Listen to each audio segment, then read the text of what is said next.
시청자 여러분 반갑습니다. 창조과학 제11회 강좌에 오신 것을 진심으로 환영합니다. 이번 제11회는 E=mc 자성 이렇게 타이틀을 붙였는데요. 물질을 구성하는 가장 기본적인 입자, 그 입자를 찾아내는 최첨단 과학에 대한 이 그림 타이틀을 앞에 세웠습니다. 만물의 이 궁극 원소는 무엇이며 어떻게 그것이 활동하고 조성되는가 하는 것을 알아보는 내용입니다. 지난 제10회에서는 이 별들의 세계를 알아봤는데 이제 이어서 생각합니다. 지난해 내용 요약을 해왔나왔고요. 제5회는 방사능 연대 측정법, 제6회는 확률과 생명 탄생, 제7회는 세포의 놀라운 설계, 제8회는 천국보다 더 신비한 이 세상, 제9회는 달력의 기별, 제10회는 밤하늘 별들의 속삭임, 이번 제11회는 만물의 궁극 원소는 무엇인가 하는 내용입니다. 만물의 궁극 원소, 만물의 생성 원리. 지난 제10회에서는 극대 세기의 모습을 생각해 보았다. 그런데 이번 제11회에서는 극미 세기의 모습을 생각해 보려 한다. 극과 극은 통한다는 말이 과학 세계에서도 진리인데 이 두 극단의 세계를 이어서 생각해 보려 하는 것이다. 천지 만물이 어떻게 생성되었으며 모든 물질의 근본 요소는 무엇일까? 그리고 그것들은 어떻게 천지의 조화를 만들어 가는 것일까? 이것이 철학과 과학이 궁구해 온 하나의 근본적 주제였다. 사람에게 있어서 가장 확실한 진실은 눈앞의 사물이며 실물의 본질부터 밝히는 것이 학문의 기본이기 때문이었다. 그래서 자연계의 존재와 변화는 모든 학문의 근본 대상이었다. 그러면 물질의 근본적인 본질은 과연 무엇일까? 탈레스는 만물의 기본이 물이라고 했고 아낙시메스는 공기라고 했고 헤라클레이토스는 불이라고 했고 엠페도클레스는 다원소로 조성되었다고 했다. 그리고 데모크리토스는 밀입자라고 주장했다. 그런데 이러한 주장들이 있기 훨씬 이전에 성경은 만물의 근본 원소, 요소가 빛이라고 기록해 놓았다. 여기 그림은 달톤이 원자를 발견했고 또 톰슨이 전자 이렇게 레드퍼드 전자 발견, 원자핵 발견, 보의 또 양자역학, 현재는 뭐까지 소위 촉근이라고 하는 에너지 입자까지 생각한 이 과정을 엮어내 놓았습니다. 이 크기가 얼마나 작은 세계, 얼마나 극미 세계인지 밑에 그림에 또 보여줍니다. 자, 현대 물리학은 물질을 쪼개어 분자를 찾아내었고 분자를 쪼개어 원자를 찾아내었다. 달톤이 원자를 발견했을 때에 사람들은 드디어 만물의 본체를 밝혀낸 줄로 알았다. 그래서 이름도 원자, 헬라어로도 더 쪼갤 수 없다는 뜻의 아톰으로 불렀다. 그러나 극미과학은 원자핵을 양성자와 중성자로 쪼갰고 또 양성자와 중성자를 밀입자들로 쪼갰다. 그래서 현재까지 6개의 쿼크와 반쿼크를 발견했다. 그리고 극초 순간에 나타났다 사라지는 유물을 넘나드는 신묘한 입자들도 찾아내었다. 그런데 이제는 더 나아가 만물의 본체가 촉근이라는 주장이 나오고 있다. 에드워드 위턴이 주장한 촉근 이론은 극미 입자를 더 쪼개어 근본으로 들어가면 근본 단위가 물질이 아니라 에너지 조각이라는 주장이다.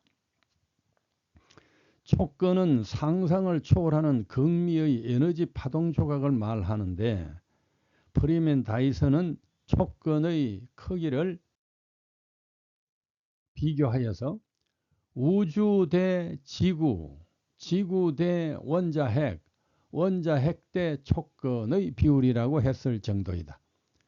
결국 첨단 물리학이 주장하는 만물의 궁극 원소가 에너지 조각이라는 말이다.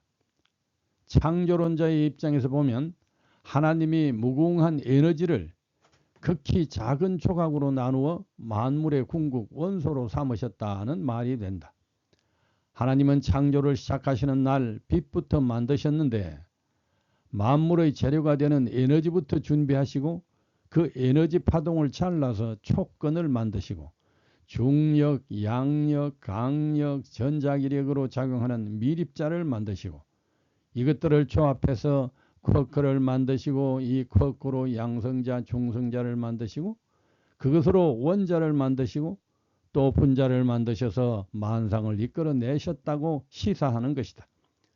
그런데 이 만상의 근본 에너지라는 것이 바로 빛이라는 것이다.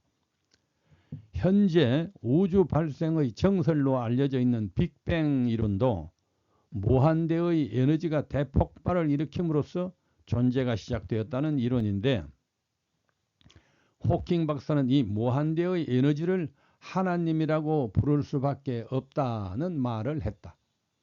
사이버 세계의 창조자이 무슨 말인가 하면 그런데 사람도 같은 원리로 하나의 세계를 만들었다. 그것은 다름이 아닌 사이버 세계인데 컴퓨터에서 일어나는 그 엄청난 사이버 세계의 기능과 조화도 그 원리는 하나님의 천지 창조와 같다. 자, 여기 밑에 그림이 있는데요. 흐르는 전기 에너지를 보냈다 끊었다 해서 톤스라는 조각으로 나누고 그것들을 조합해서 비트라는 단위를 만들고 그것을 기억 소자에 담아 계속 조합해 나감으로써 인터넷상의 그 신묘막측한 사이버 세계를 만든 것이다. 전기 에너지를 조각내어 이진법의 조합으로 그 소리, 색깔, 영상, 통신, 프로그램 등등의 그 신묘한 조화를 만든 것이다. 그러나 사람은 영상과 소리만 나오는 사이버 세계를 만들었지만 하나님께서는 4차원, 5차원의 우주 공간에 실물과 운동을 실제로 만들어 내신 것이다. 그런데도 사람들은 아무 생각 없이 컴퓨터를 사용하듯이 창조의 세계를 사용만 한다. 선을 타고 흐르는 단순한 전기 에너지를 조각으로 나누어 그렇게 신묘한 사이버 세계를 만들 수 있다면 하나님께서 왜 전능하신 당신의 에너지로 천지 만물을 만들지 못하시겠는가? 이렇게 만상이 에너지 파동으로 만들어졌기 때문에 무생물이라 할지라도 어떤 교감 에너지에 반응을 할 수 있는 어떤 이적의 소인이 있는 것이 아니겠는가.